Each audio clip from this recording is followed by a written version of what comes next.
Damas y caballeros, hace algún tiempo, un conocido mío en Canadá comenzó una discusión filosófica con una joven.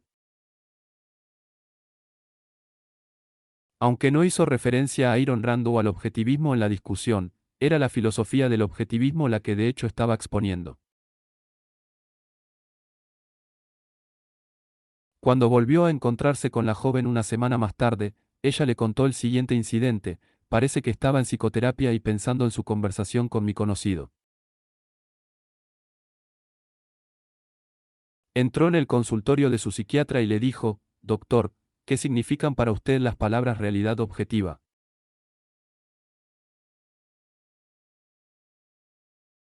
Su psiquiatra respondió: quieren decir que has estado hablando con alguien que es un admirador de Ayn Rand.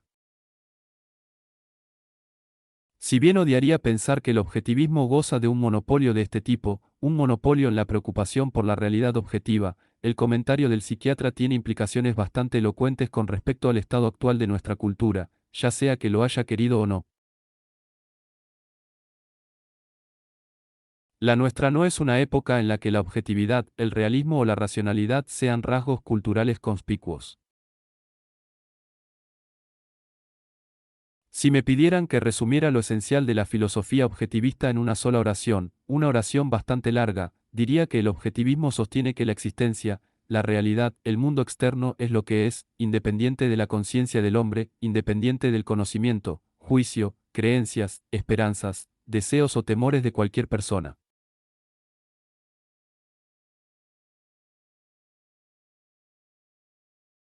Que los hechos son hechos. Que a esa, que las cosas son lo que son.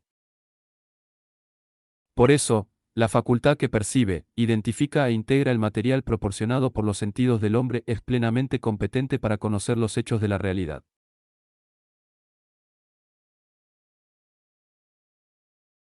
Sé que la percepción del hombre de los hechos de la realidad debe constituir la base de sus juicios de valor.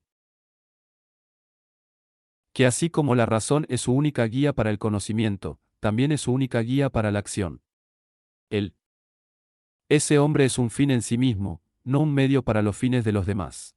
Debe vivir por su propio bien, con el logro de su propio interés racional como el propósito moral de su vida, sin sacrificarse a los demás ni sacrificar a los demás para sí mismo.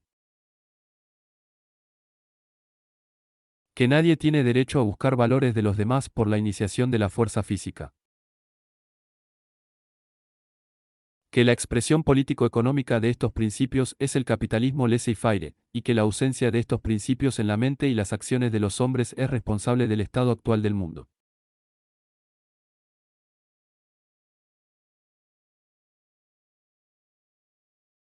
Si me pidieran que resumiera la filosofía del objetivismo en una oración más corta, diría que el hombre debe vivir exclusivamente bajo la guía de la razón. Pero esa es una abstracción muy amplia. ¿Cuál es la razón? ¿Cómo funciona la razón? ¿Qué implica el principio de que el hombre debe vivir exclusivamente por la razón? ¿Cuáles son las consecuencias prácticas de vivir por la razón o de intentar actuar en contra de ella? Estas son las preguntas que este curso de conferencias se comprometerá a responder. Si al leer La rebelión de Atlas en el manantial, admiraste a los héroes de la novela y su forma de enfrentar la existencia. Si parte del motivo que lo llevó a estas conferencias es el deseo de comprender las premisas filosóficas y psicológicas que hacen posibles a tales hombres, entonces quiero enfatizar al principio que el rasgo de carácter fundamental del héroe de Ayn Rand y la clave de todas sus otras virtudes, es la racionalidad. Rasgos de carácter como la ambición, la integridad, la independencia, la autoestima son derivados y consecuencias. La racionalidad es su raíz. Un compromiso sin reservas con la razón y la aceptación de la realidad como un absoluto son el sello distintivo del héroe de Ayn Rand.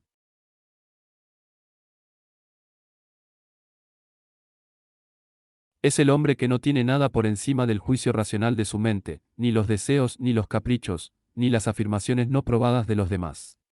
Él no es el hombre sin deseos. Es el hombre que no tiene deseos retenidos desafiando la razón. No es el hombre sin emociones. Es el hombre que no sustituye su mente por sus emociones. No es el hombre sin pasión. Él es el hombre sin caprichos arbitrarios. No es el hombre sin la capacidad de sentir. Es el hombre con la mayor capacidad de sentir, porque sus sentimientos son el producto de valores racionales y no contradictorios.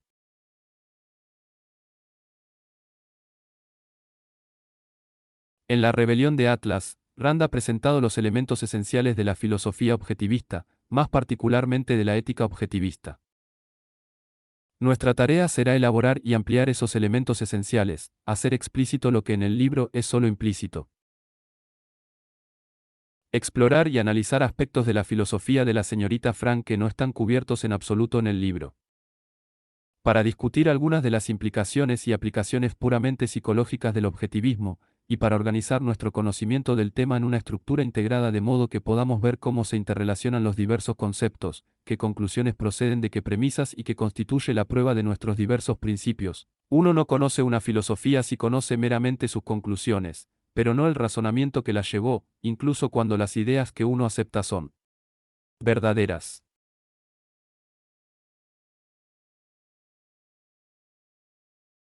Aceptar un conjunto de conclusiones sin comprender las pruebas que las validan es abrazar un dogma, no sostener una filosofía. Ser un objetivista en la fe es peor que una contradicción.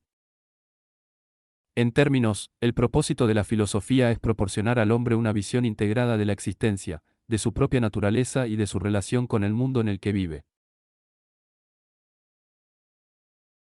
La filosofía es la ciencia que se ocupa de la relación del hombre con la existencia. Las 5 ramas básicas de la filosofía son la metafísica, la epistemología, la ética, la política y la estética.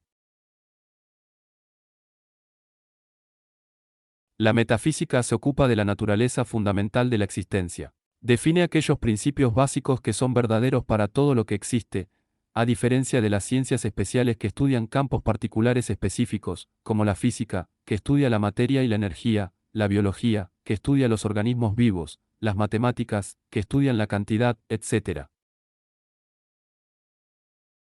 El principio de que lo que es lo que es, independiente de cualquier perceptor, es metafísico. La ley de la causalidad, el principio de que todo evento tiene una causa, es igualmente metafísico. Por metafísico nos referimos a la existencia, a la realidad, a la naturaleza de las cosas. La epistemología se ocupa de la naturaleza y los medios del conocimiento humano. Se ocupa de cuestiones tales como, ¿cuál es el papel de la percepción sensorial en la adquisición de conocimientos? ¿Es posible la certeza para el hombre? ¿Cómo forma y valida el hombre sus conceptos?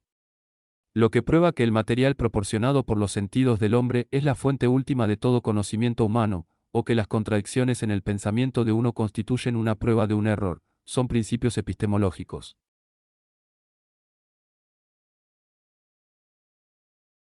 La ética se ocupa de descubrir y definir un código de valores que guíe las acciones y elecciones del hombre. Las acciones y elecciones que determinan el propósito y el curso de la vida del hombre. La ética hace preguntas como, ¿por qué estándar debe el hombre elegir sus valores? ¿Para qué debe vivir el hombre? ¿Cómo deben tratar los hombres los unos con los otros?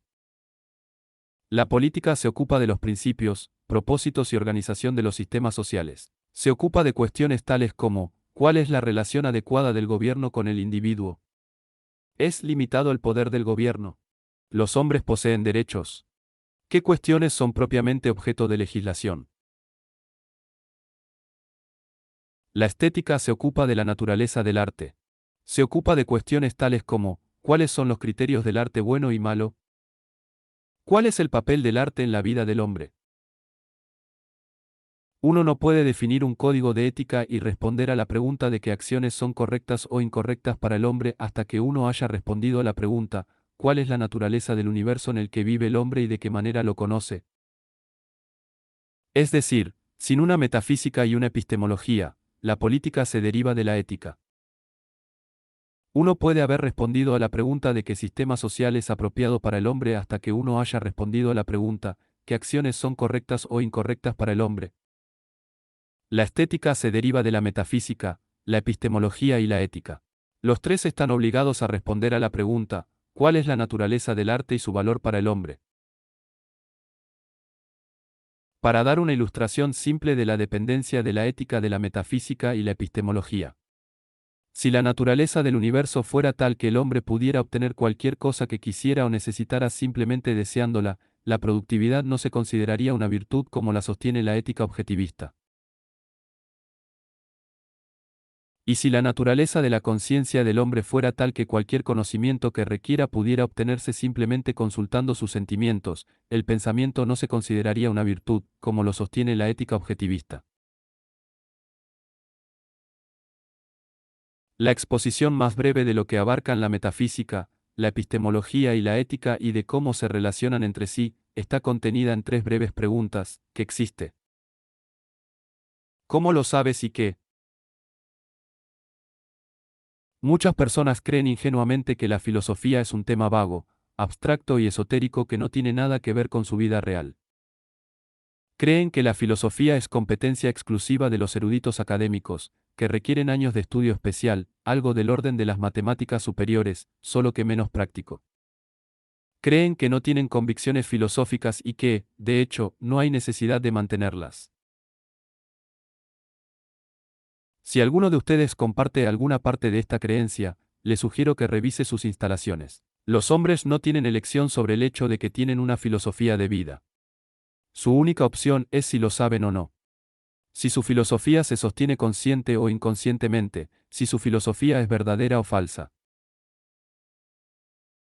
Es cierto que la mayoría de los hombres no eligen conscientemente sus convicciones filosóficas. Proceso biológico de pensamiento al reunir evidencia, juzgarla y sacar conclusiones racionales.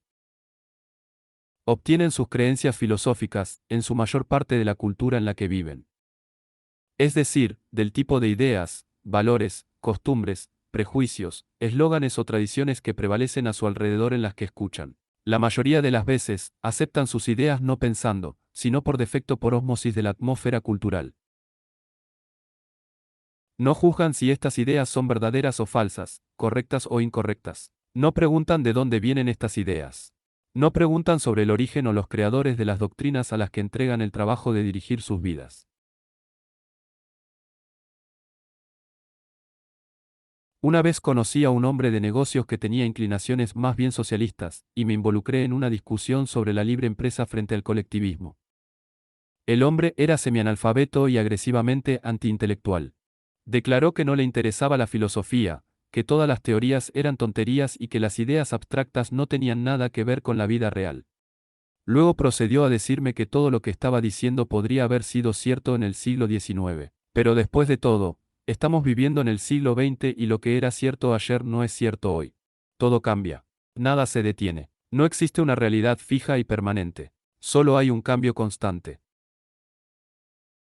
No sabía que estaba ofreciendo una visión metafísica de la realidad promulgada por primera vez en la civilización occidental hace 2500 años por un filósofo llamado Heráclito. ¿Quién se lo enseñó a Hegel? ¿Quién se lo enseñó a John Dewey? ¿Quién se lo enseñó a sus alumnos? ¿Quién se lo enseñó a los escritores de editoriales de periódicos? ¿Quién se lo enseñó a las tiras cómicas? ¿Quién se lo enseñó a este caballero? Me gustaría sugerir que esta no es la mejor manera de adquirir las propias convicciones filosóficas.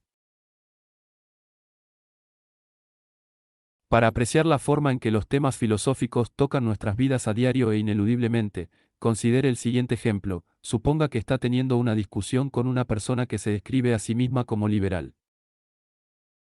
Supongamos que usted afirma que es impropio asistir a las representaciones del ballet soviético visitante porque uno no debe dar ninguna forma de sanción espiritual o apoyo financiero a una dictadura. El liberal responde que te equivocas. El arte no tiene nada que ver con la política. Dices que el arte expresa valores. Y si me preocupan los valores, no los sirvo ayudando a apoyar una dictadura. Ahora estás tocando un tema de estética. El líbero dice que no. El arte trasciende todos los demás valores y habla un lenguaje común a toda la humanidad. Usted pregunta, ¿en qué idioma? Él contesta. Además, no veo por qué llamas dictadura a la Rusia soviética, dices, porque es un país donde no se reconocen los derechos individuales y los hombres son gobernados por la fuerza bruta. Ahora se trata de un tema de política, dice el liberal. Pero todo el mundo sabe que los derechos individuales deben sacrificarse por el bienestar de la sociedad en su conjunto. ¿Preguntas por qué? Él contesta. El hombre no puede vivir solo para sí mismo. La única justificación moral de su vida es el servicio a los demás. Ahora se trata de una cuestión de ética. ¿Preguntas por qué? Él responde, si no sabes que el autosacrificio es el deber moral más elevado, eres un monstruo egoísta. Dices, no, no lo sé. ¿Cómo lo sabes? Él responde, lo siento. Todo hombre decente lo siente, ¿verdad? Tú dices, no, yo no. Y los sentimientos no son conocimiento. Ahora se trata de una cuestión de epistemología. El liberal dice, conocimiento. ¿Qué es el conocimiento? Todo es relativo. El hombre no puede estar seguro de nada. Dices que la razón es el medio de conocimiento del hombre. Él pregunta, ¿cuál es la razón? Tú respondes, la razón es la capacidad de percibir y comprender los hechos de la realidad. Dice que es solo tu opinión. No hay hechos. Lo que es un hecho para ti puede no serlo para los rusos. Y aquí terminas. Terminas con un problema de metafísica. Terminas donde deberías haber empezado. Porque la metafísica, la visión de uno de la naturaleza de la realidad es la base de cada pensamiento, sentimiento y acción del hombre, explícita o implícitamente, consciente o subconscientemente. Puede transponer el patrón de este argumento a cualquier argumento que haya ingresado sobre cualquier tema. Y aunque la línea de debate puede no ser siempre tan breve y tan clara, aunque habrá muchos más desvíos, evasiones y problemas secundarios, encontrarás que cada discusión importante entre los hombres, cada debate o disensión finalmente se resolverá en un tema de ética, epistemología y metafísica, momento en el cual la mayoría de los hombres dejarán de discutir y se rendirán en confusión, desconcierto, enojo o frustración indefensos, y decidirán que la comunicación con otros hombres es inútil. Que el pensamiento es inútil, que la filosofía es inútil. Lo decidirán bajo la premisa de que están escapando de la filosofía, porque han observado que no es posible escapar al darse por vencido. Han aceptado implícitamente y se han entregado a la peor de todas las doctrinas filosóficas, que la mente del hombre es impotente, que el pensamiento es inútil, que el conocimiento es imposible, que la realidad es incognoscible. Ahora permítanme darles un ejemplo de lo que le sucederá al hombre que ha renunciado o nunca ha adquirido un interés en la filosofía. Supongamos que un hombre así se enamora profundamente y un día tiene una pelea con su novia. Él sale de ella enojado, declarando que nunca volverá, y luego vuelve a casa. Entonces su ira disminuye y se desvanece, y luego se queda solo con el significado de lo que ha ocurrido. Se siente desesperadamente infeliz y no sabe qué hacer. Se da cuenta de que no puede recordar la causa, el comienzo o la progresión de la pelea. Puede recordar el tema general, pero no sabe por qué pasos el desacuerdo se convirtió en una ruptura. No sabe si lo había visto con claridad, ni si había entendido lo que la niña estaba diciendo. Intenta revisar la pelea, pero el sentimiento gris, pesado y desesperado paraliza su mente. No intenta identificar la naturaleza del sentimiento. Él solo sabe que se trata de las palabras. ¿De qué sirve? No se pregunta la fuente del sentimiento. No sabe que proviene de una premisa filosófica aceptada inconscientemente hace mucho tiempo, la premisa de que pensar es inútil y que la comunicación con los hombres es imposible. Nunca ha oído la palabra epistemología. Sin embargo, se ha formado una convicción al respecto, una convicción que no sabe cómo corregir, pero que ahora está determinando sus acciones. Siente que debe tratar de arreglar la pelea, que debe llamar a su novia, hablar las cosas con calma y llegar a un entendimiento. Siente un deseo desesperado de hacerlo, pero otro sentimiento lo detiene, un sentimiento tenue y feo que tiene un tinte de algo parecido a la vergüenza o la culpa. No intenta identificar la naturaleza del sentimiento. Solo sabe que se trata de las palabras, un hombre debe tener su orgullo. No se pregunta qué es el orgullo, y si el orgullo se logra al negarse a retractarse o corregir las propias declaraciones irracionales. Y si el orgullo consiste en renunciar a la felicidad de la vida sin saber por qué o si había que renunciar a ella.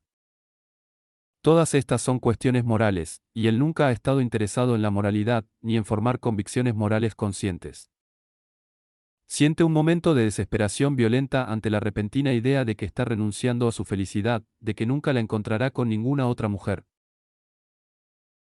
Salta para alcanzar el teléfono para llamar a su novia, pero luego se le cae la mano y se encoge de hombros y busca un trago. En cambio, es impulsado por un sentimiento que no puede soportar experimentar por mucho tiempo. Es un sentimiento que proviene de todas las decepciones que había encontrado y que nunca había tratado de analizar. Desde el momento en que su madre no le compró la bicicleta que le había prometido, hasta el maestro que le dio una calificación más baja de la que merecía, hasta el amigo que temía ponerse de su lado en una pelea con compañeros de escuela mayores, a la primera chica con la que había besado que lo abandonó por un chico que despreciaba, al examen que no aprobó, al concurso que no ganó, al empleador que se negó a darle el trabajo que quería. Todo esto resumido de alguna manera en una frase que había escuchado o leído en alguna parte y que había intentado durante años no pensar: la felicidad es imposible para el hombre en la tierra.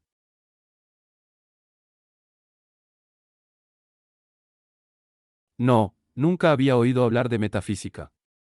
No, no llamó a la chica.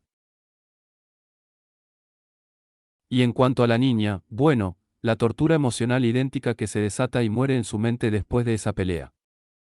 Idéntico, pero con algunos cambios de detalles, como un gorila para que su orgullo sea seguido por la adición de que ninguna chica agradable corre detrás de un hombre.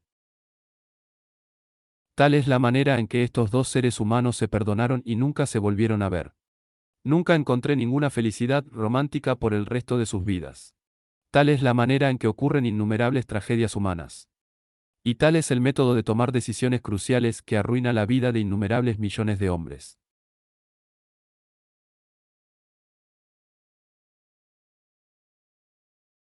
Así como un hombre individual puede ser destruido por la falta de filosofía irracional, también lo puede ser una sociedad o una cultura. Cuando se mira el mundo de hoy, se ve que está desgarrado por conflictos profundos. Políticamente, estos conflictos se centran en el choque del capitalismo y el comunismo, o más abstractamente, del individualismo contra el colectivismo. Iron Ram ha demostrado que la fuente de la raíz ética o moral de este choque es la cuestión del egoísmo versus el altruismo, del principio de que el hombre tiene derecho a existir por su propio bien versus la afirmación de que el propósito y la justificación de la existencia del hombre es el servicio a los demás. Ella ha demostrado en la rebelión de Atlas que debajo del choque político y ético hay un conflicto aún más fundamental: la razón versus el misticismo. Para citar una vez más a quien es Iron Rand en el mundo del presente, nuestros principales filósofos e intelectuales nos dicen que la certeza fáctica es imposible, que el contenido de la mente del hombre no necesita tener una relación necesaria con los hechos de la realidad, que el concepto de hechos de la realidad es una superstición pasada de moda. Esa realidad es mera apariencia. Ese hombre no puede saber nada. Que sentirse inseguro como el estado crónico de uno es la insignia de la intelectualidad iluminada. Se nos dice que la felicidad personal, el interés propio y el modo de lucro de nuestro innoble. Ese hombre debe vivir para los demás, que el cumplido debe existir por el bien de los incompetentes, que aquellos que sufren o están en necesidad tengan primer reclamo cuando la vida y la energía de todos los hombres a su alrededor, que el suyo es el derecho que prevalece sobre todos los demás derechos. La mente y el esfuerzo de ese hombre son propiedad de la comunidad, de la nación, del mundo.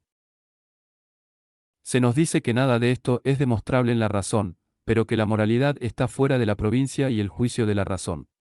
Nos dicen teólogos y filósofos por igual, Niebuhr y Tillich y Russell, Brunner y Carnap, Buber y Reichenbach, que la razón no puede proporcionar al hombre un código de valores. La razón se ocupa solo de los medios, no de los fines. Se nos dice que la ética es una cuestión de fe y sentimientos, y la fe colectiva de la humanidad, el consenso de sus sentimientos más nobles, ha revelado el estándar por el cual el bien y el mal deben ser juzgados. El bien es lo que está motivado por la preocupación por los intereses de los demás. El mal es aquel que está motivado por la preocupación por los intereses del yo. Y nuestros líderes políticos están poniendo en práctica estos principios al avanzar hacia la sociedad en la que el interés propio está prohibido, en la que el beneficio es imposible, en la que a ningún hombre se le permite existir por su propio bien y todos se sacrifican por todo lo que es hacia la sociedad del colectivismo, hacia el Estado totalitario.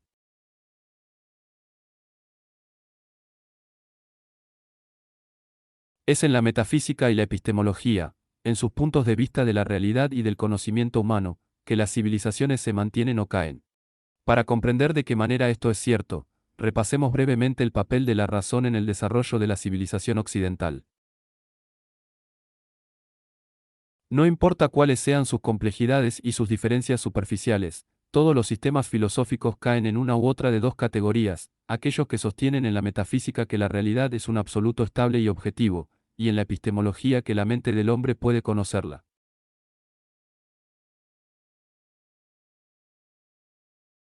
Y aquellos que sostienen en la metafísica que la realidad, tal como la percibe el hombre, es una ilusión indeterminada e incognoscible, y en la epistemología, que la mente del hombre es impotente.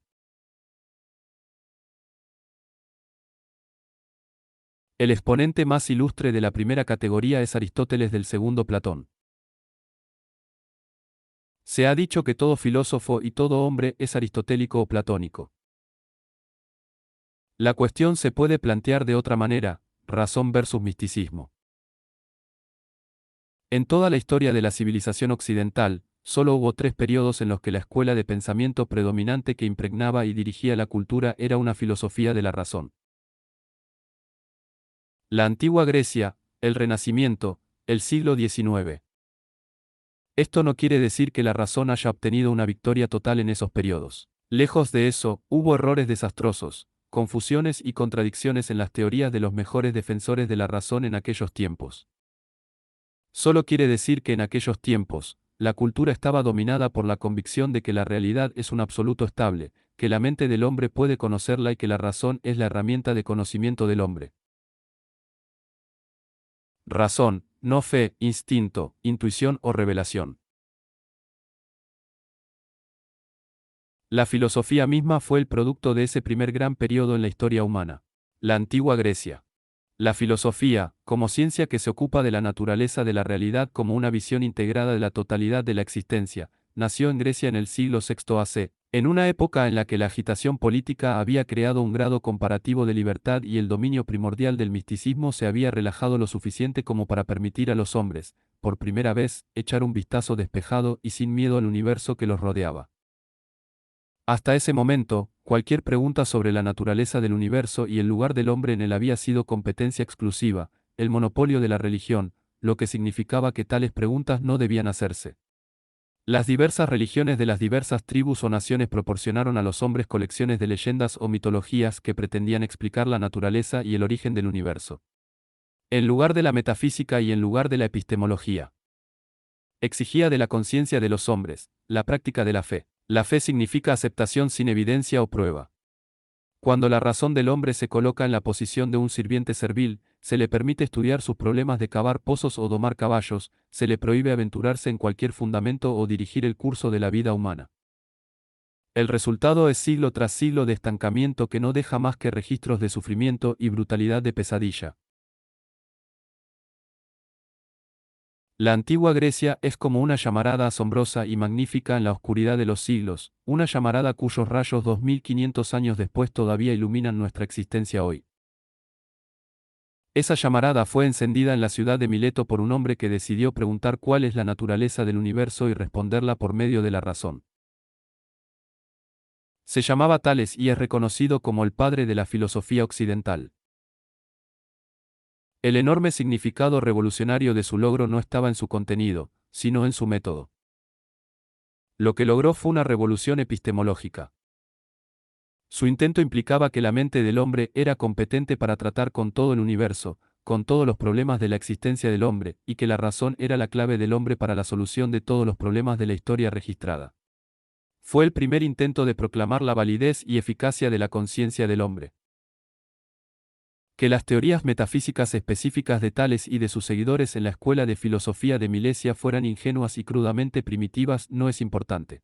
Fueron los primeros pasos vacilantes.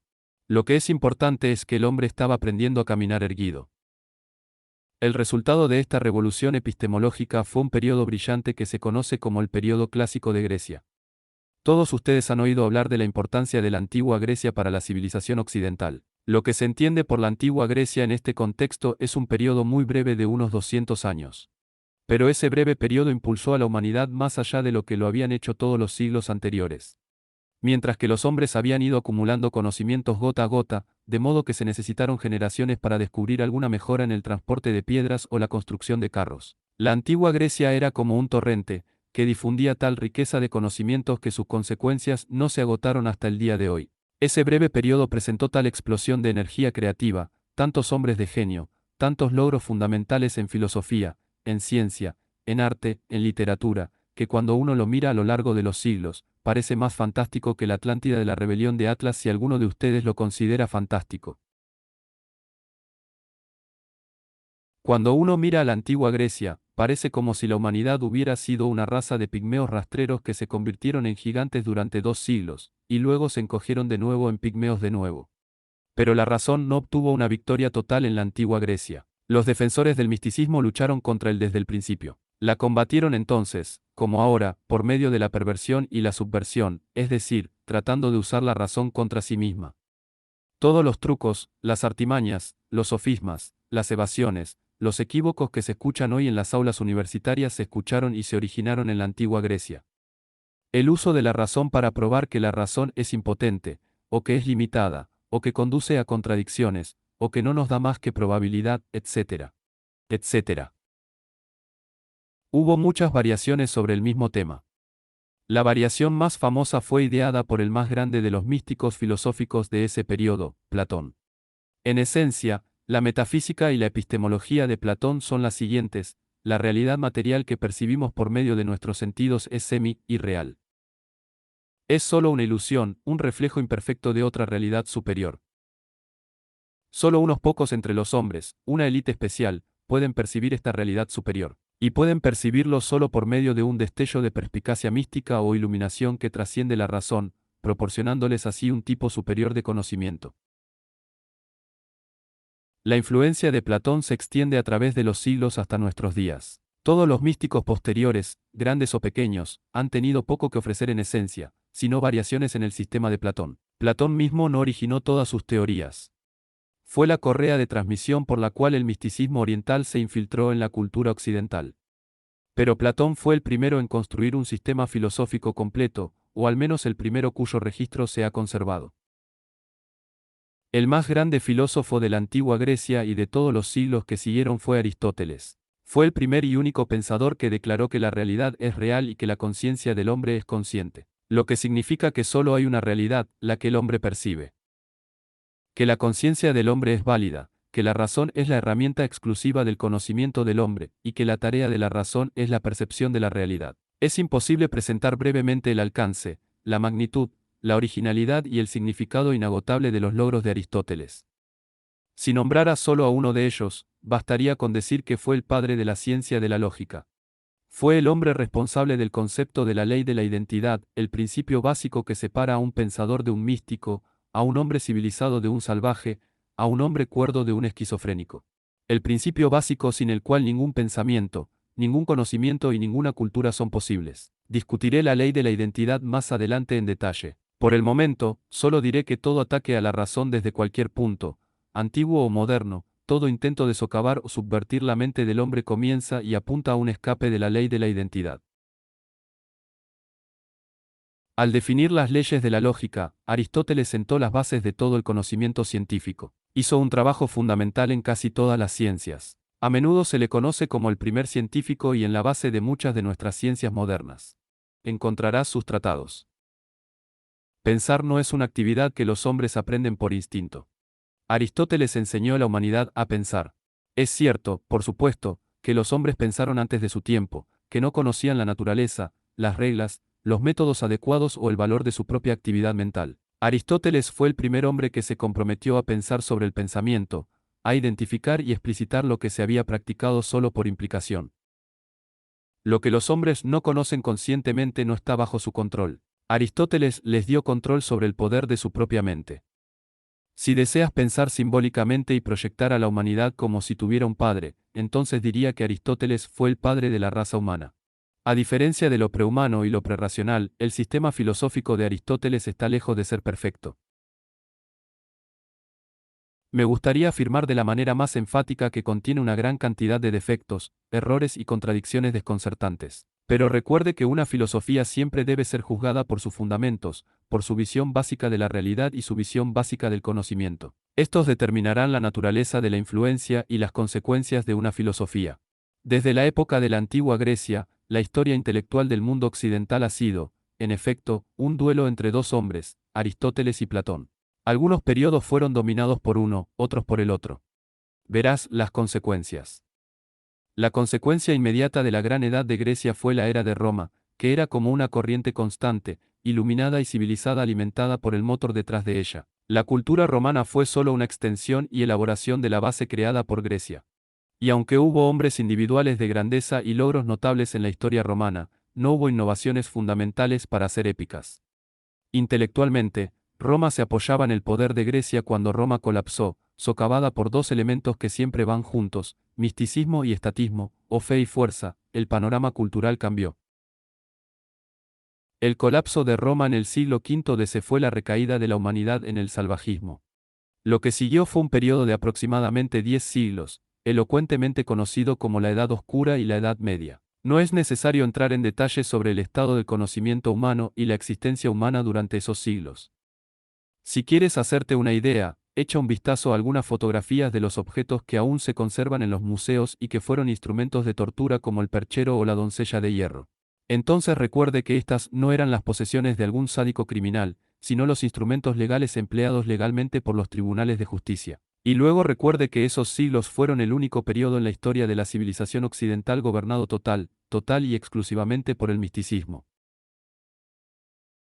El poder dominante de la cultura medieval era la religión. Controlaba todas las actividades y todos los aspectos de la vida humana. La filosofía todavía existía, pero se la consideraba la doncella de la teología. Las ideas filosóficas se adaptaban bien a esa posición. Los que ejercieron la mayor influencia en todos los pensadores de ese periodo fueron los de Platón a través de los neoplatónicos como Plotino, que construyeron la metafísica que no consistía en dos, sino en cuatro realidades. Durante la mayor parte de la historia medieval, durante un lapso de unos 8 siglos, las obras y las ideas de Aristóteles se perdieron casi por completo en la civilización occidental. Eran desconocidos para los pensadores y eruditos de Europa. Los originales habían sido quemados en el fuego de la gran biblioteca de Alejandría, y nada más que algunos fragmentos habían penetrado en la noche de 8 siglos de la humanidad. El líder intelectual y filósofo gobernante de la Edad Media fue Agustín del siglo IV al V DC. Agustín era platónico, y como Sachi dividió el universo en dos y condenó a esta tierra por completo, el bien, según él, se encontraba en otra realidad, en el cielo. Esta tierra era malvada. El hombre era torcido y sórdido, salpicado y ulceroso. La búsqueda de cualquier felicidad en la tierra era depravada. En cuanto a la razón y el conocimiento, citaré un pasaje de las Confesiones de Agustín que resume su posición con bastante claridad. Después de denunciar todos los placeres de la carne, escribe de la siguiente manera: a esto se agrega otra forma de tentación, más peligrosa. Porque además de la concupiscencia de la carne, que consiste en el deleite de todos los sentidos y placeres, el alma tiene, a través de los mismos sentidos del cuerpo, un cierto deseo vano y curioso, velado bajo el título de conocimiento y aprendizaje. El situera está en el apetito de conocimiento y la vista es el sentido utilizado principalmente para alcanzar el conocimiento. Es, en lenguaje divino, llamado la lujuria de los ojos. Si la búsqueda del conocimiento es una lujuria, entonces ninguna época de la historia fue tan casta como ese periodo. No había vista que lo contaminara, ni razón, ni mente, ni ciencia, ni progreso. Una vez más, como en los siglos pre-griegos, los hombres se arrastraron de generación en generación, haciendo mejoras tortuosamente minuciosas en su reserva de conocimiento. Mientras alegaban que los filósofos estaban debatiendo temas como si un ratón que se desliza en una iglesia y come el pan eucarístico, Dasar no logra la comunión con Dios. Y mientras las masas populares existían en el estado ahora reconocido como neurosis de masas, histeria de masas. En el siglo XIII, Europa redescubrió a Aristóteles. Algunas de las obras de Aristóteles habían sido conservadas por los árabes y se pusieron a disposición de los eruditos europeos a raíz de las cruzadas. Entre paréntesis, hasta el día de hoy, lo que poseemos se estima que es solo una cuarta parte del total de las obras de Aristóteles. El resto está perdido. En el siglo XIII, un filósofo alemán Alberto Magno escribió una obra monumental que contenía todo lo que pudo encontrar sobre Aristóteles y de Aristóteles. En el mismo siglo, un alumno de Alberto Magno creó el primer sistema integral de filosofía desde la Gran Edad de Grecia, y lo creó sobre una base predominantemente aristotélica. Fue el mayor gigante intelectual de la Edad Media y el hombre que acabó con ellos. Se llamaba Tomás de Aquino. Lo que Aquino intentó fue una síntesis de religión y filosofía. Sin embargo, no fue lo que logró. Al declarar que la fe y la razón no tenían que chocar, afirmó, en efecto, que la mente es un don de Dios y, por lo tanto, es apropiado que el hombre la use en la mayor medida de su capacidad humana. Es permisible incluso tratar de probar la validez de la religión por medio de la razón y como las reglas adecuadas para el uso de la razón. Aquino aceptó y trajo de vuelta la epistemología de Aristóteles. Si Tomás de Aquino pretendía fortalecer la fe religiosa, logró lo contrario. El pensamiento de Aristóteles fue la bomba atómica que destruyó la oscuridad de la Edad Media y puso fin al reino de la fe. Lo que yacía al final del camino despejado por esa explosión era el Renacimiento. Los historiadores todavía discuten sobre las causas del Renacimiento. Es cierto que en cualquier gran agitación histórica, muchos factores tienen que estar involucrados. También es cierto que ningún movimiento en la historia ha tenido éxito sin una base filosófica, sin un sistema de ideas que le dé coherencia, dirección y propósito. Ningún hombre individual y ningún grupo de hombres pueden sostener una acción a largo plazo sin algún conocimiento que guíe, justifique y valide sus decisiones. La historia de la Edad Media está llena de levantamientos masivos, de rebeliones ciegas y desesperadas contra las condiciones de pesadilla de la existencia que terminaron en derrotas sangrientas. Uno no lucha contra lo irracional por medio de lo irracional. Para tener éxito, el Renacimiento tuvo que tener una base intelectual. Esa base fue proporcionada por Aristóteles a través de Tomás de Aquino. Lo que millones de varones feudales en guerra y siervos amotinados que blandían palos no pudieron lograr, Aristóteles lo logró 17 siglos después de su muerte. Aristóteles en forma de fragmentos y restos en una cuarta parte de su poder, diluido y distorsionado por la teología de Aquino. Pero aún así, Aristóteles un poco de razón va un largo camino. El resultado completo del impacto no se hizo evidente hasta un siglo después. Es a finales del siglo XIV que las ideas filosóficas del XIII tomaron forma en la realidad práctica. Culturalmente, a finales del siglo XIV es el comienzo del Renacimiento, con el XIII como obertura. Observarás el mismo fenómeno a lo largo de la historia. Al igual que en la vida de un hombre, una idea debe ser captada por su mente antes de que pueda traducirse en acción. Por lo tanto, en la historia de una nación, una filosofía debe ser formulada por sus pensadores antes de que pueda infiltrarse en los diversos aspectos de una cultura y tomar forma en acción. Cada edad es la actualización del pensamiento del periodo precedente.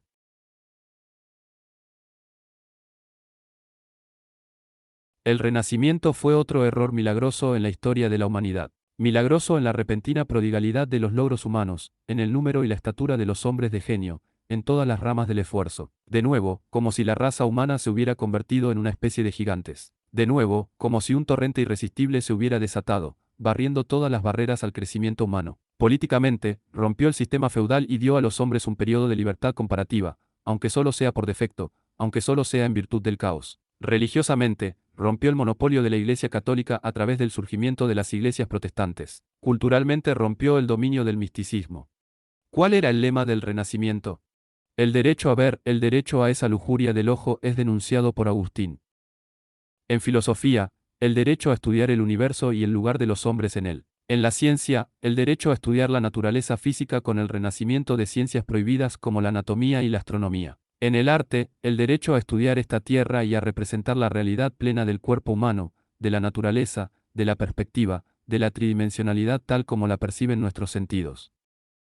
Pero mientras los hombres redescubrían, reclamarían y rehacerían la tierra, los filósofos la rechazaban. El neoplatonismo estaba de nuevo en aumento. La historia de la filosofía, desde el Renacimiento, es la historia de un largo alejamiento de la responsabilidad de la razón. Los filósofos luchaban por reconciliar la razón con muchos de los principios de la religión, como el credo del autosacrificio, que no se puede hacer. Luchaban por socavar la validez de la mente del hombre y reintroducir el misticismo de una forma u otra. Pero con los espectaculares logros de la ciencia creciendo ante ellos, los místicos rara vez se atrevieron a denunciar la mente explícitamente. Y a partir de entonces, la contrarrevolución mística tomó predominantemente la forma de atacar la mente por medio de la mente, de pretender hablar en nombre de la ciencia, de tratar de invalidar la razón en nombre de la razón. ¿Qué empeoró aún más las cosas? Muchos de los defensores de la ciencia se consideraban antiaristotélicos porque Aristóteles, a través de Tomás de Aquino, había sido apropiado por la Iglesia Católica, y muchos y su escritura científica se mantenía como dogma religioso. Aristóteles fue denunciado por filósofos y científicos que se veían a sí mismos como campeones de la razón. Sin embargo, fue Aristóteles quien hizo posible su rebelión contra la autoridad de la Iglesia, y fue el espíritu intelectual el que los llevó adelante.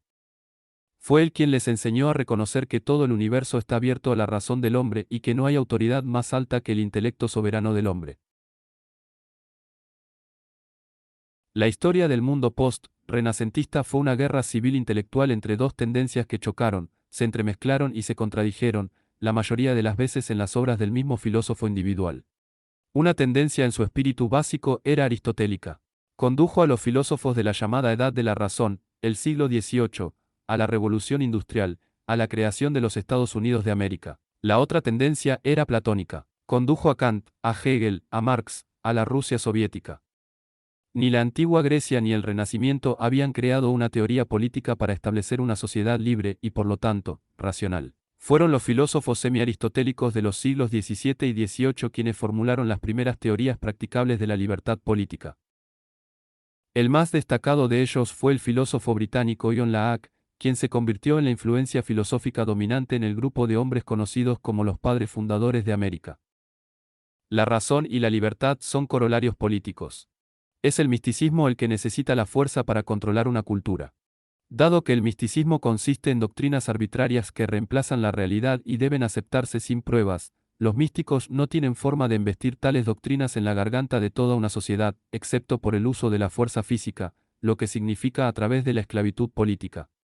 La batalla filosófica del mundo post-renacentista se reflejó en una batalla política correspondiente en primero. El principal refugio del misticismo estaba en la teología. Las doctrinas filosóficas de algunas de las iglesias protestantes, como el calvinismo, expusieron una visión del hombre que habría hecho que Agustín apareciera como un amante alegre y benévolo de la razón. La unión de la fe y la fuerza condujo a siglos de guerras religiosas, con tal carnicería que en un momento una tercera parte de la población de Europa fue masacrada. Estas guerras fueron posibles gracias a las monarquías absolutas que surgieron para reemplazar el sistema feudal.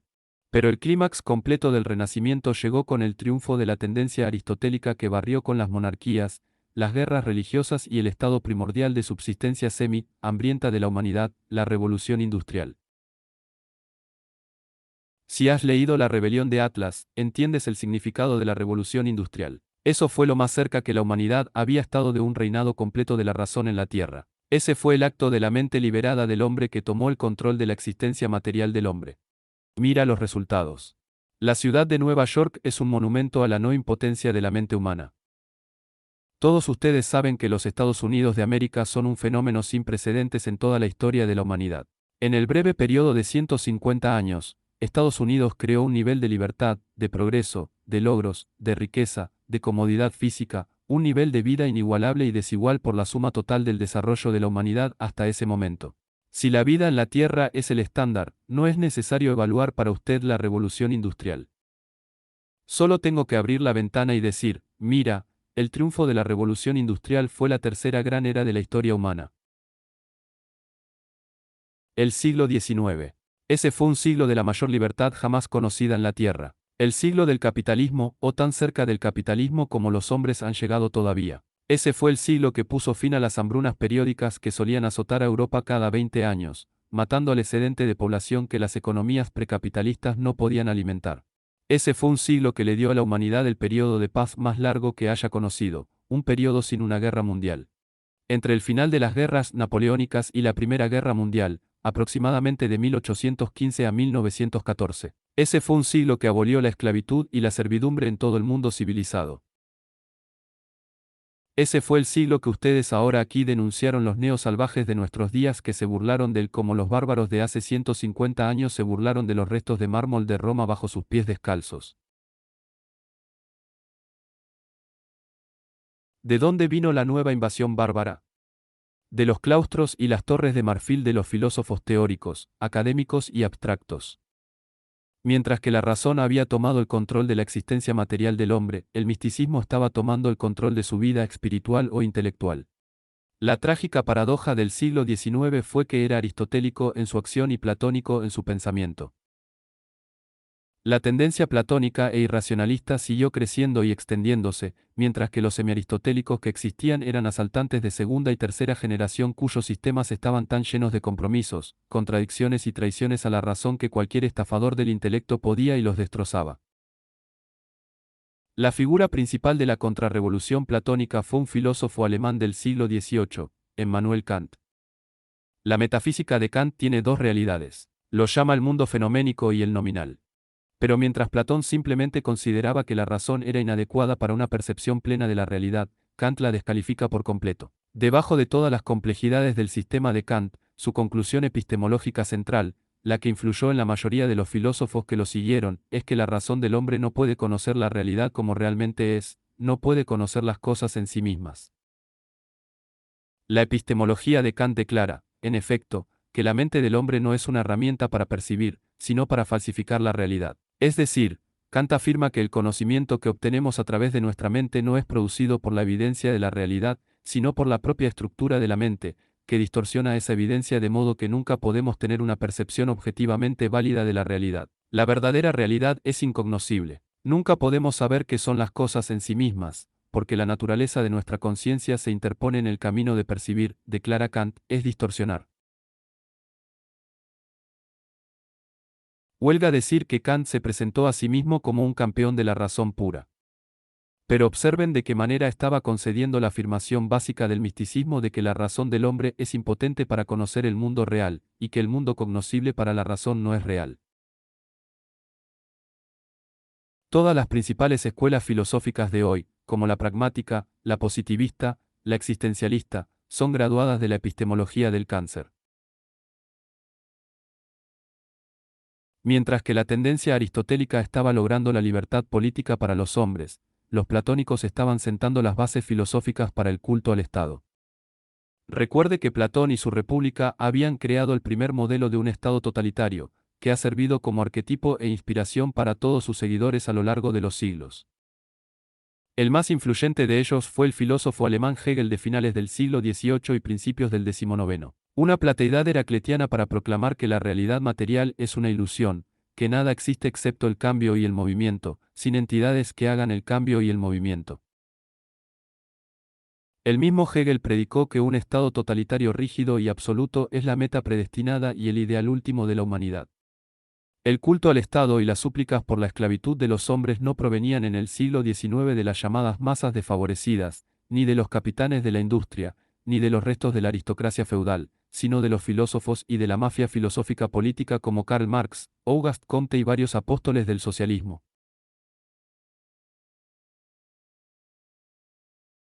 Una de estas líneas totalitarias a través del filósofo alemán Fichte, que adoraba la raza, condujo en el siglo XX al nazismo alemán. Otra vía Karl Marx condujo al comunismo ruso. Las ideas toman tiempo para penetrar en una cultura. Así como la gente del siglo XIX disfrutaba de los dividendos prácticos de las filosofías del siglo XVIII, hoy estamos pagando el precio de las filosofías del siglo XIX. Pasemos ahora al estado de nuestra cultura moderna y al objetivismo.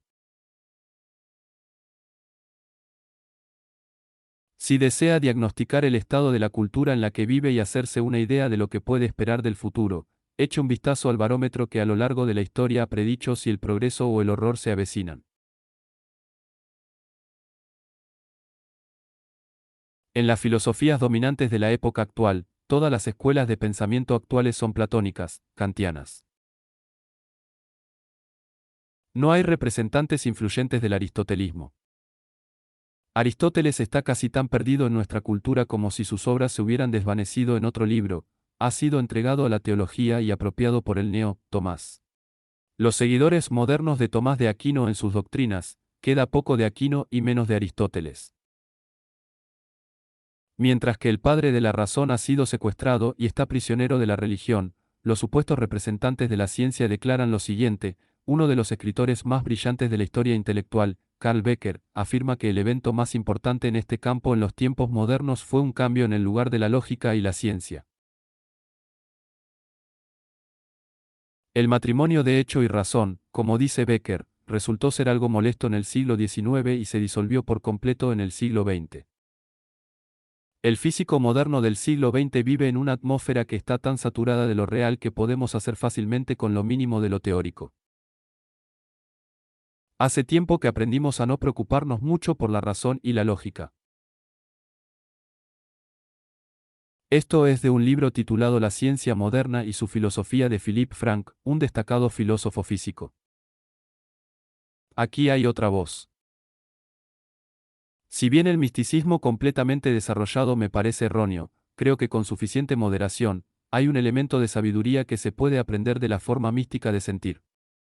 Incluso la investigación prudente y paciente de la verdad por parte de la ciencia, que parece la antítesis misma de la certeza rápida del místico, puede ser fomentada y alimentada por ese mismo espíritu de reverencia en el que vive y se mueve el misticismo. Este es Bertrand Russell, filósofo y matemático. En un ensayo titulado Misticismo y Lógica, en el siglo II DC, un filósofo llamado Tertuliano declaró sus puntos de vista de la siguiente manera: y el Hijo de Dios murió, es por todos los medios para ser creído porque es absurdo. Y fue sepultado y resucitó. El hecho es cierto porque es imposible. Ahora, podrías pensar que esta es la actitud mental de la Edad Media, segura y lejana detrás de nosotros. Pero ahora escuchen esta fe. Es la fe vital e indescriptible. El que lo tiene sabe lo que es, y quizás también el que está sin él tiene alguna idea de lo que es en su ausencia. Desde un corazón que se siente seco y marchito, la fe no puede describirse a una mente completamente racional más de lo que la idea de los colores puede transmitirse a un ciego. Por lo tanto, vital e indescriptible, la fe participa del misterio de la vida misma. La oposición entre fe y razón es la que existe entre lo vital y lo racional. No, este no es el siglo II. Este es William Barrett, profesor de filosofía en la Universidad de Nueva York, en un libro orgullosamente titulado Irrational Alman publicado en 1958. Otra cita del mismo libro: el irracionalismo sostiene que el sentimiento, la voluntad o el instinto son más valiosos y, de hecho, más veraces que la razón, como de hecho lo son.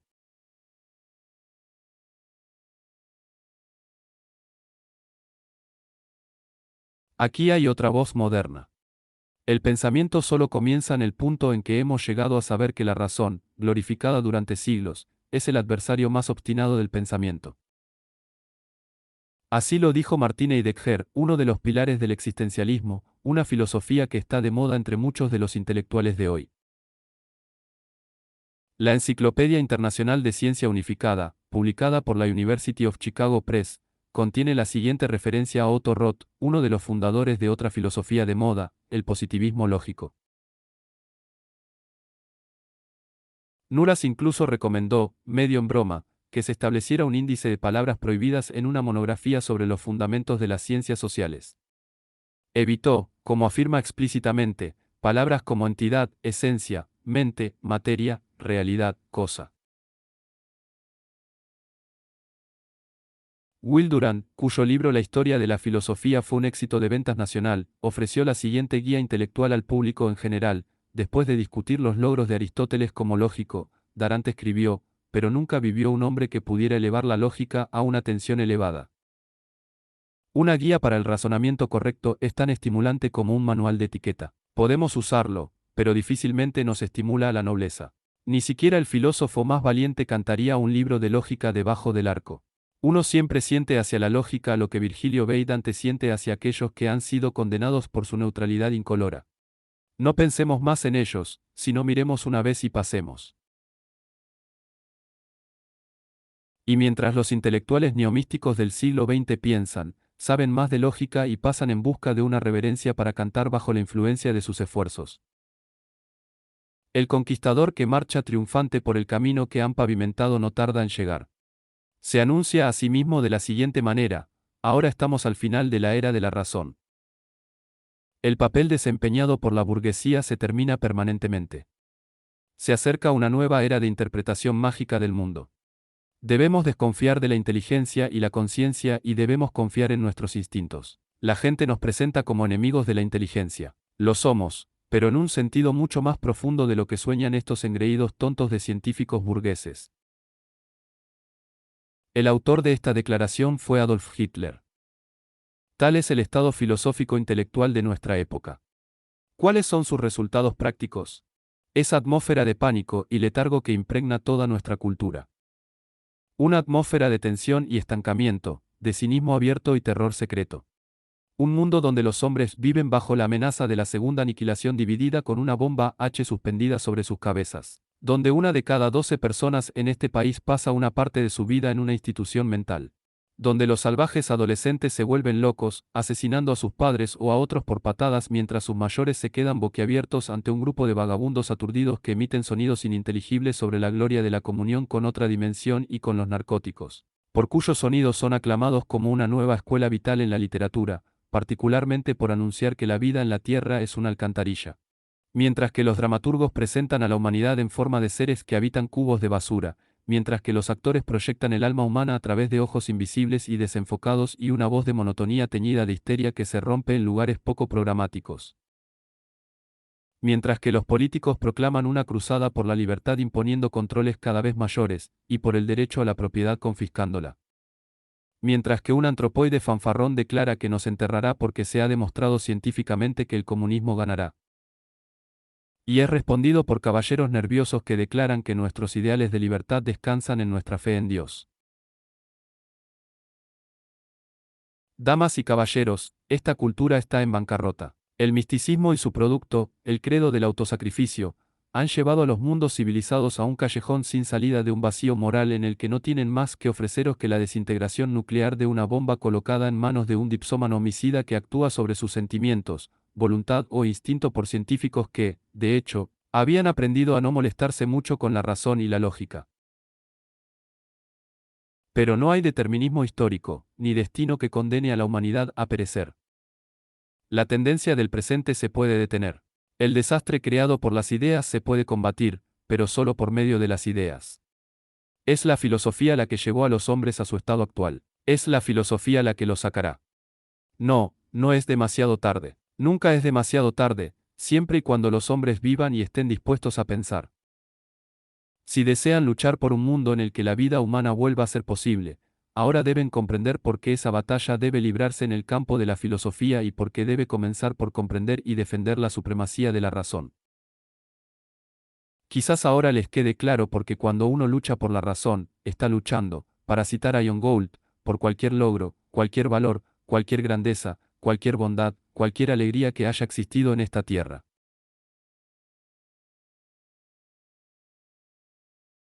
En el esfuerzo por formular una visión racional de la relación del hombre con la existencia, Aristóteles no dijo la última palabra en filosofía. Su genio es que dijo el primer. No solo había fallas y contradicciones en su metafísica, como su doctrina de la teleología, sino que había una debilidad crucial en su sistema, una omisión que fue el factor más responsable de sus derrotas en la historia. La falta de un código de ética o moral completamente definido. La ética de Aristóteles es un conjunto de observaciones vagas, generalizadas, no probadas y, por lo tanto, no objetivas que, en el mejor de los casos, dan a los hombres algunas reglas de comportamiento decentes y de sentido común en el campo de la moralidad. Esto no es suficiente. La tragedia de la civilización occidental es que, si bien los hombres rechazaron la teología del misticismo, no rechazaron su ética. Todavía se aferraban al credo del sacrificio. Lo que cambió fue simplemente el nombre del beneficiario. No Dios, sino la sociedad, debían ser los recolectores y receptores de los sacrificios del hombre. La moralidad dirige las acciones de los hombres, mientras permaneciera en el monopolio de los místicos, el misticismo tenía que ganar.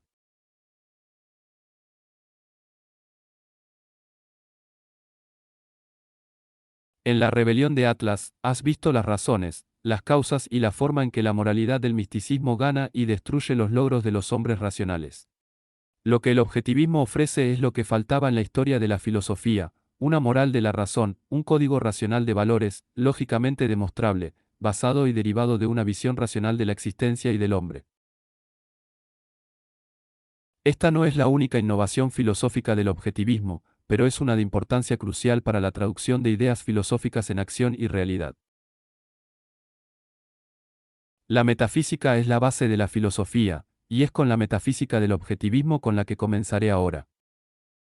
Nombraré dos conceptos y te pediré que te preguntes si los entiendes completamente. Les advierto que probablemente pensarán que lo hacen porque son conceptos muy simples y que la mayoría de ustedes pronto se darán cuenta de que no lo hacen porque son los conceptos más amplios y fundamentales que poseen los hombres. Estos dos conceptos son algo y nada. Recuerden que les pido que los consideren en su más pleno significado y aplicación.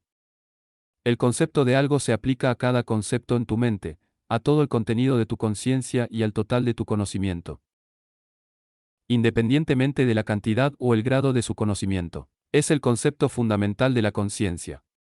Marca el comienzo de ser consciente. Cuando un bebé abre los ojos y recibe su primera sensación de vista o sonido, todo lo que su conciencia puede registrar es que está consciente de algo.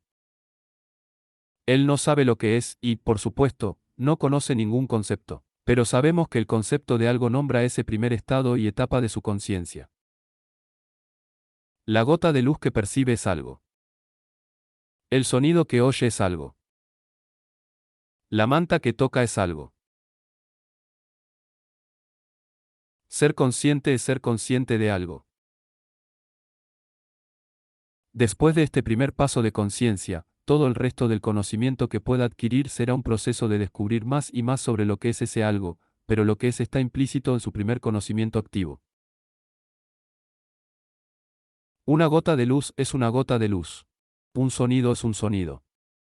Para saber si la gota de luz es una lámpara, un fuego o una puesta de sol. Saber si el sonido es producido por una voz humana, un violín o una bomba en explosión requiere un largo proceso de aprendizaje. Saber lo que es como algo, representa los siguientes pasos del conocimiento. Pero ¿qué es? Que existe es el primer paso, sin el cual no son posibles más pasos. Implícito en la primera conciencia del bebé está el concepto más crucial de la filosofía, el concepto de existencia. Es con la conciencia de la existencia que comienzan el conocimiento y la conciencia. Si la mancha de luz no existe, no es nada.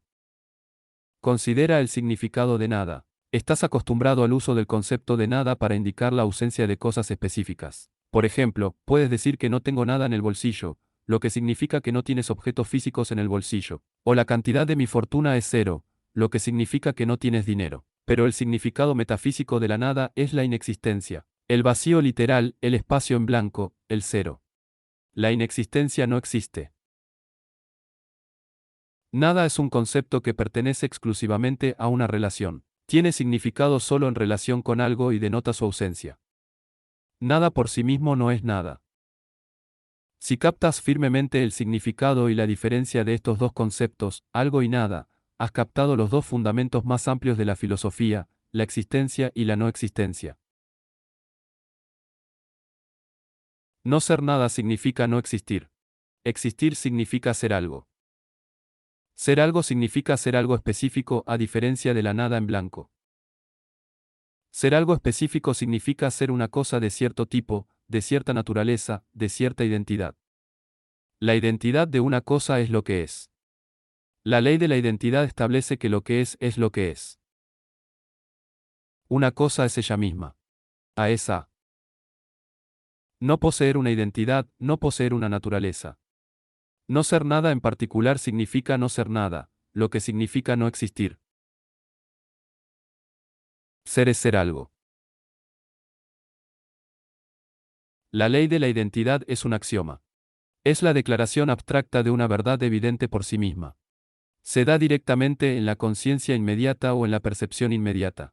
No se infiere ni deduce, ni necesita hacerlo. Se conoce de inmediato. Está implícito en las primeras percepciones sensoriales del hombre y en todo el conocimiento que el hombre puede obtener. Percibir que existe una silla en la mesa es saber que la silla es la silla y la mesa es la mesa. Aprender que un electrón existe es saber que el electrón es el mismo.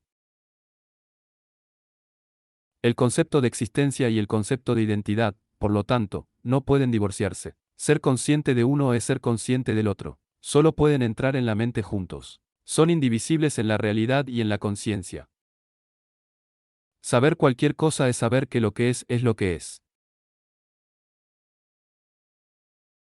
Cuando un científico pregunta qué es, está preguntando cuál es su identidad. Cuando pregunta por qué ocurrió este evento, o cómo se puede hacer que ocurra este evento, se pregunta, ¿cuál es la identidad de los factores que causan que ocurra este evento? Para citar el discurso de Gould, la existencia es identidad. La conciencia es identificación. Cada vez que escuche que se cuestionan los conceptos de existencia, conciencia o identidad, recuerda que estos conceptos están contenidos e implícitos de manera necesaria e ineludible en cualquier declaración, en cualquier expresión, en cualquier conocimiento que cualquier hombre pueda afirmar poseer. Son la base irreductible de todo pensamiento humano. Cualquier intento de denegación de los mismos conlleva necesariamente su aceptación y uso.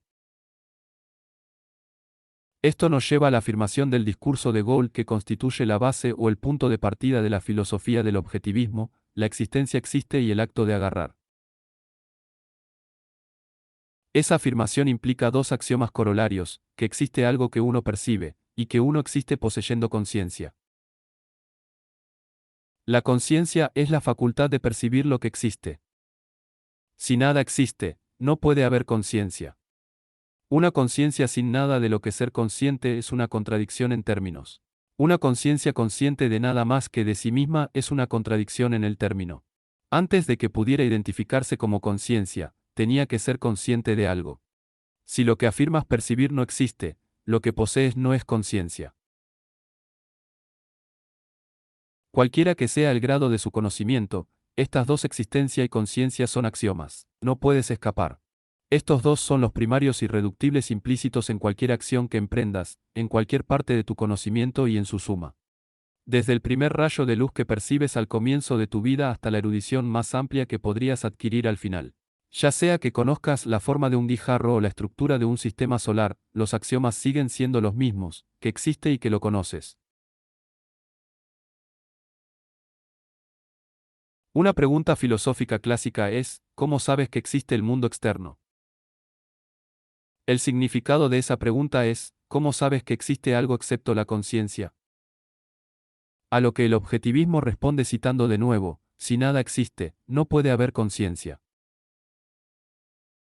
Una conciencia sin nada de lo que ser consciente es una contradicción en términos. Una conciencia consciente de nada más que de sí misma es una contradicción en el término. Antes de que pudiera identificarse como conciencia, tenía que ser consciente de algo. Si lo que afirmas percibir no existe, lo que posees no es conciencia.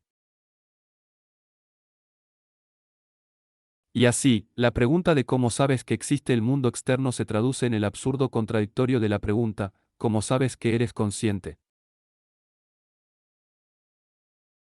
Negar la existencia de un mundo externo es negar la existencia de la conciencia. Pero entonces, ¿quién está haciendo la negación y por medio de qué facultad?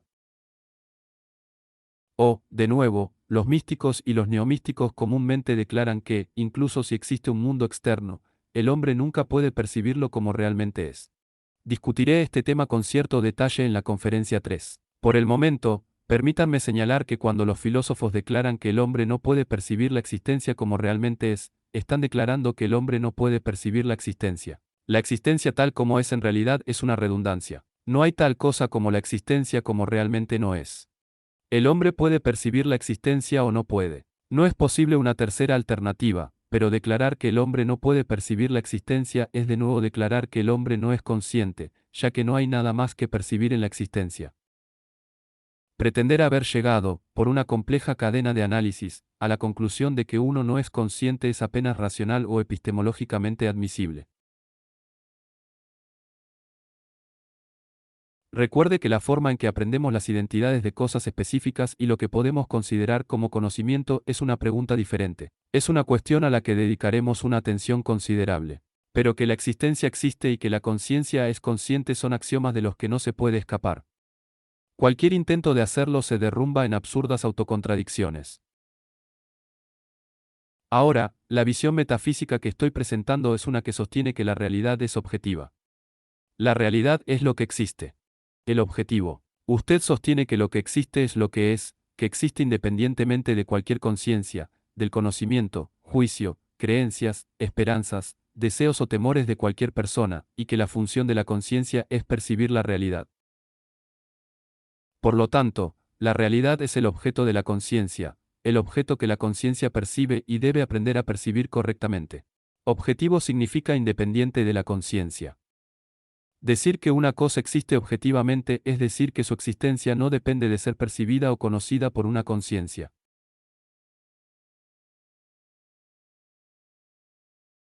El principio de que la realidad es objetiva es un corolario de la ley de la identidad. Las cosas son lo que son. Ni su existencia ni su identidad están determinadas por el hecho de que sean o no conocidos, reconocidos o creídos. A esa. Ahora, ¿qué visión alternativa de la realidad es posible?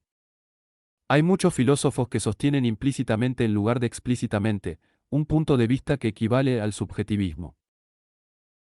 Sostienen, de una forma u otra, que la existencia y la naturaleza de la realidad dependen de la conciencia que la percibe. Lo que significa que la realidad no posee existencia e identidad independientes. Que su identidad está determinada de alguna manera por el perceptor. Que lo que existe no es nada específico. Lo que significa que la función de la conciencia no es percibir, sino crear la realidad. Por lo tanto, la realidad no es el objeto, sino el sujeto de la conciencia. Subjetivo significa dependiente de la conciencia. El subjetivismo es una visión metafísica que casi ningún filósofo está dispuesto a respaldar.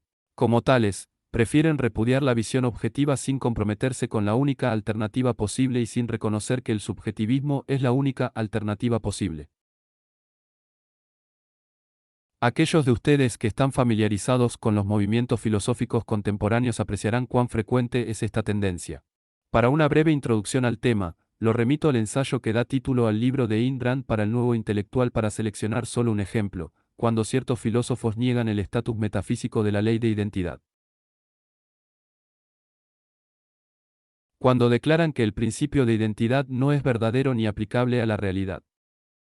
Cuando declaran que hablar de la identidad de una cosa no tiene sentido, están declarando, por implicación, que las cosas no poseen una identidad fija y determinada, y que la ilusión de la identidad de una cosa es, en cierto sentido, una proyección o creación de nuestra conciencia. Esto significa que la realidad, la única realidad que podemos conocer, no es el objeto, sino el sujeto de nuestra conciencia. Obsérvese que esta posición, llevada a todas sus implicaciones lógicas, implica la negación tanto de la existencia como de la conciencia. Ser es ser algo. Ser algo es ser algo específico. No ser algo específico. No ser nada en particular. No poseer una identidad es no ser. La negación de la identidad es, por lo tanto, la negación de la existencia. Pero como hemos visto, la negación de la existencia implica la negación de la conciencia. No hay nada de lo que la conciencia sea consciente, lo que significa que no hay conciencia. Tal es el callejón sin salida del subjetivismo en general, y en particular de la afirmación de que la ley de la identidad no se aplica a la realidad. Respaldar el subjetivismo como la visión explícita y declarada de la realidad es, por supuesto, ser un místico no disimulado. Desafortunadamente, muchas personas que rechazarían el subjetivismo si identificaran el problema conscientemente sostienen la opinión, inconscientemente, por implicación, por defecto, por falta de conocimiento y con bastante frecuencia, evadiendo el problema. Aquí hay algunos ejemplos coloquiales simples que todos han escuchado en nuestra audiencia constantemente. Cada vez que los encuentras, estás lidiando con el subjetivismo. Esto puede ser cierto para ti, pero no es cierto para mí. Todo es cuestión de opinión y la opinión de un hombre es tan buena como la de otro. Puede que tengas razón, pero no creo que el deseo lo haga así. Todas nuestras diferencias son una cuestión de semántica. Funcionará si la gente solo quiere que funcione. Todas estas afirmaciones significan e implican que no hay una realidad firme y absoluta, que las cosas no tienen identidad y que su naturaleza puede ser alterada por el deseo, el capricho o la evasión del hablante. No serías tan tolerante con tales afirmaciones como probablemente lo eres si identificaras su significado filosófico. No aceptarías la teoría metafísica del subjetivismo si se te ofreciera como tal. Pero entonces, ¿por qué aceptas tal afirmación, ya que esto puede ser cierto para ti, pero no para mí? Esa afirmación proviene del universo del no. Una verdad es el reconocimiento de la realidad. Para ser verdad, una declaración debe denotar hechos. Debe denotar lo que existe. Si yo digo que la salud mental requiere independencia intelectual y tú me dices que requiere una conformidad acrítica con las creencias de la cultura de uno, ambas afirmaciones no pueden ser ciertas. No hay forma de que los dos tengamos razón. Cuando los hombres no están de acuerdo, al menos uno de ellos tiene que estar equivocado. No es posible que dos hombres tengan razón cuando afirman puntos de vista opuestos sobre el mismo tema. Si la realidad es real, si la existencia existe, si las cosas son lo que son, entonces con respecto a cualquier tema específico, solo una posición es verdadera. Pero si la realidad no es real, si la existencia no existe, si las cosas no son lo que son, si uno es subjetivista, ¿por qué entonces todo vale? Entonces la verdad de todos es verdad y nadie es nadie, porque no existe la verdad. Y como el Schwartz también, diríamos, uno lo juega Ducis Wail. Pero recuerda, a esa.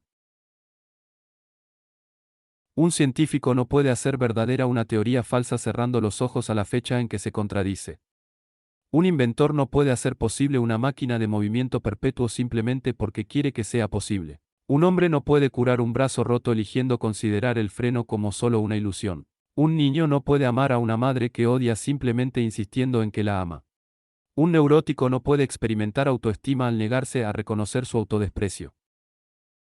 Pero quienes hacen tales intentos son los practicantes conscientes o inconscientes de la metafísica del subjetivismo, y esto nos da una pista del atractivo psicológico del subjetivismo. Filosóficamente, el concepto es absurdo y no puede ser mantenido literal o consistentemente por nadie. El universo subjetivista, un universo sin identidad, donde A es no A, no puede existir ni ser concebido. Existe en la mente de la mayoría de los irracionalistas no como una convicción metafísica literal, sino como una cláusula de escape vaga, implícita, secreta e indefinida. Una cláusula de escape que les permite ignorar la ley de la identidad cuando lo consideren conveniente. Cuando desean complacer caprichos irracionales, hacer demandas irracionales, seguir un curso irracional y no desean que se les recuerde que la realidad es real y que las acciones tienen consecuencias. Se cuenta la historia de un geólogo que concibió una teoría muy original sobre la formación rocosa en cierto valle. La evidencia que había examinado confirmaba esta teoría y estaba exultante por la sensación que su artículo crearía en los círculos científicos. Subió una colina para disfrutar de su valle, cuando de repente sus ojos se posaron en una gran roca, un tipo de roca que no debería haber estado allí si su teoría fuera cierta. Acto seguido, apoyó el hombro en la roca, la empujó hacia el otro lado de la colina y se dedicó a sus asuntos. Si él no veía la roca y nadie más la buscaba, no existía. De eso se trata la metafísica del subjetivismo. En la práctica, eso es todo lo que puede significar o significa. Otro ejemplo, un científico, un nombre que todos reconocerán, escribió lo siguiente con respecto a los proyectos de investigación científica: para obtener un resultado en particular, uno debe querer obtener exactamente ese resultado. Si desea obtener ese resultado en particular, lo obtendrá. El autor de esta declaración es el profesor Ted Lysenko, el famoso biólogo soviético, hermano en espíritu del profesor Lysenko, que también habla de ciencia. Escribió lo siguiente: no existe la verdad. La ciencia es un fenómeno social y, como cualquier otro fenómeno social, está limitado por el beneficio o el daño que confiere a la comunidad. El caballero que dijo esto fue Adolf Hitler. Es lógico que el subjetivismo lleve y tenga que llevar a nivel social a la dictadura. Una realidad objetiva no deja lugar ni oportunidad para los caprichos de nadie. Sirve como árbitro objetivo en cualquier disputa entre hombres. Un árbitro al que los hombres pueden referirse. Un árbitro impermeable a la influencia de los deseos o sentimientos de cualquier persona. Solo sobre la base de una realidad objetiva es posible la persuasión, la comunicación y la cooperación entre los hombres. Pero si los hombres creen que no hay realidad, que no hay verdad, que las cosas son lo que cualquier capricho decida que son, entonces la primera pregunta que surgirá será: ¿de quién es el capricho?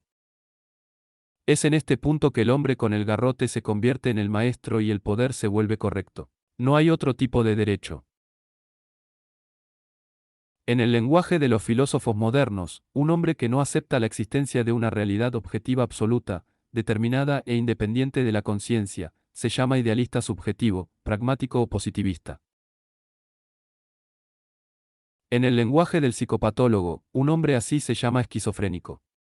Un esquizofrénico considera que sus delirios y alucinaciones son reales y que la evidencia de la realidad en sentido contrario es irreal.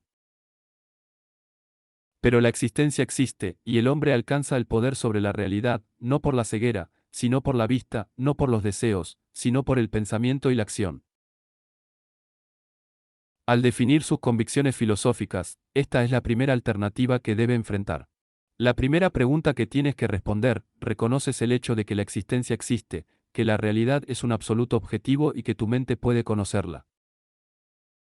¿O crees que la existencia, la realidad, la conciencia, la mente son ilusiones subjetivas sin identidad en el no cerebro de un no hombre? Este es el tema básico de la metafísica. Todas las preguntas subsiguientes dependen de la respuesta de uno a esta pregunta. Ahora ya sabes por qué nuestra filosofía se llama objetivismo. Esta noche hemos establecido los axiomas de la existencia, la identidad y la conciencia como la base de la filosofía objetivista. Hemos dicho que la razón, en oposición al misticismo, la fe o la revelación, es la herramienta exclusiva del conocimiento del hombre. ¿Cómo funciona la facultad de la razón? ¿Cuál es el papel del subconsciente? ¿Cuál es la naturaleza y la fuente de las emociones y cuál es su relación con la razón de Mem? Estas son las preguntas que discutiremos la próxima semana.